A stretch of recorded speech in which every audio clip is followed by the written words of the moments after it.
தனது வீட்டில் ஒட்டுக்கேட்பு கருவி வைத்தது அன்புமணிதான் என பாமக நிறுவனர் ராமதாஸ் குற்றம் சாட்டியுள்ளார்.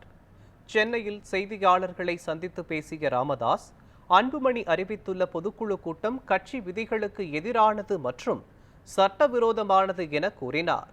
பொதுக்குழுவை கூட்ட வேண்டுமென்றால் 15 நாட்களுக்கு முன்பு தகவல் தெரிவிக்க வேண்டும் என கூறிய ராமதாஸ், தான் வியர்வை சிந்தி உழைத்து உருவாக்கிய கட்சியை வேறு யாரும் உரிமை கோர முடியாது என தெரிவித்தார்.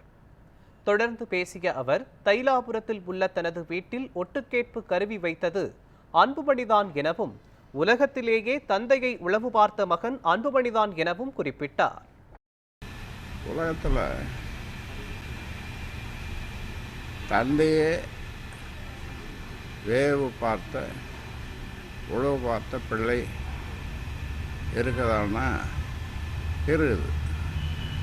அது என்ன வேவு பார்த்துருக்காங்க. அது மாதிரி இது சம்பந்தமாக காவல்துறையிடம் விழுப்புரம் மாவட்டம் கிளியனூர் காவல்துறையிடம் இன்ஸ்பெக்டரிடம் அவரை வரவழைத்து புகார் கொடுத்தேன். அதே போன்று சைபர் கிரைம் அந்த துறையிடமும் புகார் கொடுத்தேன்.